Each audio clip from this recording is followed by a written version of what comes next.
Hey friends, and welcome back to the Learn English podcast, your go-to place to boost your speaking, thinking, and confidence in English.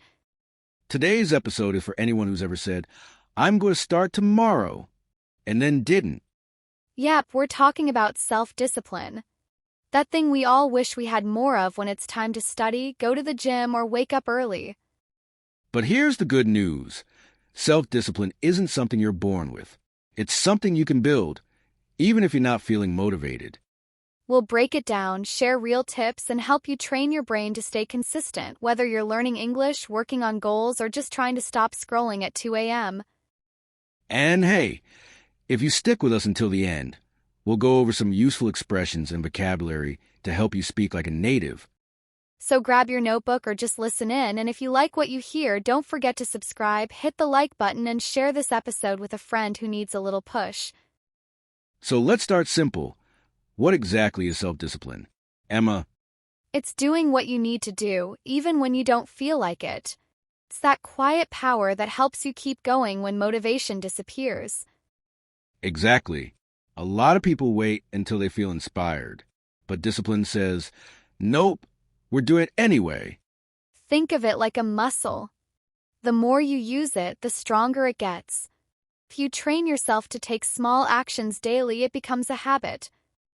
And that's the difference between people who dream of changing and people who actually do it. Now let's be real, it's not always easy. So why do we struggle with discipline? One word, comfort. We're surrounded by easy things, scrolling Netflix snacks, staying in bed. It's hard to choose effort over ease. And also, people often expect perfection. They think, if I miss one day, I failed. But discipline isn't about being perfect. It's about showing up consistently, even when you mess up. Right. It's okay to have bad days. What matters is getting back on track. Alright, now comes the part that really matters. How do you actually build self-discipline, especially when you feel lazy, tired, or unmotivated? Because let's be honest, motivation comes and goes. But discipline, that's the habit that shows up when motivation disappears. The first tip, and it's probably the most important, is start small. Really small. Like, so easy you can't fail small. Why? 'Cause when you try to change everything all at once, your brain feels overwhelmed. And when you feel overwhelmed, you quit. Let's say you want to study English. Don't start with an hour. Start with 5 minutes. Read one short article. Listen to one podcast. Write 2 sentences. The goal is to create a habit, not to be perfect. And once it becomes part of your day, you can add more. Tip number 2, create a routine. Discipline becomes easier when it's connected to a habit. Think about brushing your teeth. You don't argue with yourself about it. It's just part of your routine. You do it without thinking. That's the goal with your learning or personal goals too. Choose a time and place and stick with it. Morning coffee equals English journal. Nighttime equals 5-minute vocabulary review. The more regular it becomes, the less effort it takes. Tip 3 is huge in today's world. Remove distractions. Let's be honest. Our phones are like little machines of destruction for focus. Totally. You sit down to study, and somehow you're watching 15 cat videos. Solution? Turn off notifications. Use airplane mode. Put your phone across the room or in another room entirely. And it's not just phones. Clear your workspace too. Clean environment helps your mind stay on task. Tip 4. Use visual reminders. Your brain responds to what it sees. Sticky notes, flashcards, a whiteboard. These are great ways to keep your goal in sight. Even putting a note on your wall that says, just 5 minutes of English today, can push you to take action. The trick is to keep your goals visible, not hidden in a folder or lost in your mind. Tip 5. Set clear and realistic goals. A vague goal like get better at English isn't helpful. But if you say, I'll learn 5 new words this week, or I'll have a 3-minute English conversation on Friday, that's clear. You know when you've done it. And most importantly, it feels doable. You don't feel lost or discouraged before you begin. Tip 6. Track your progress. Write down what you do. Why? 'Cause seeing progress, even small wins, gives you momentum. It reminds you, hey, I'm not failing. I'm moving forward. You can use a journal, a study tracker, a habit app, whatever works. But celebrate those days you show up, even for 2 minutes. Discipline is about consistency, not perfection. Tracking helps you remember that.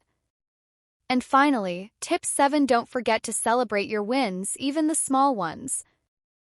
Finished a week of studying every day? Celebrate. Spoke for 2 minutes in English without freezing? That's huge. Keeps you motivated. Tells your brain, this is working. Let's keep going. And reward doesn't have to be big. Maybe just a favorite snack, a nice walk, or even just saying out loud, I did it. Point is to feel proud of yourself, because building discipline is not easy. But it's absolutely worth it. Before we wrap up today's episode, let's go over some of the useful expressions we used. You'll definitely want to add these to your vocabulary list.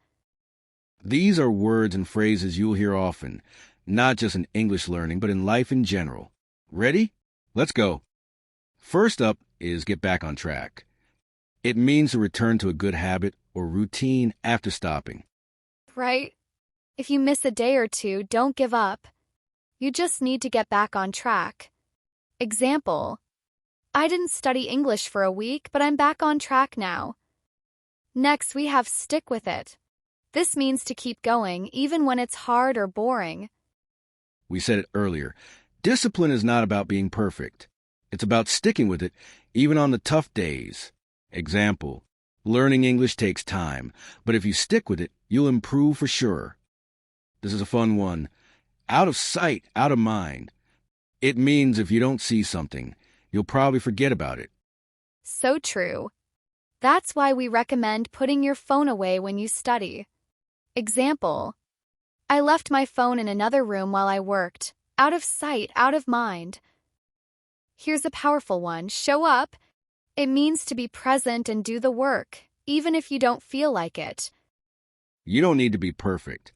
You just need to show up for yourself. Example: even when I'm tired, I try to show up for my English practice. Consistently. This means doing something again and again over time, not just once. Discipline is built by showing up consistently, not once a month, but a little every day.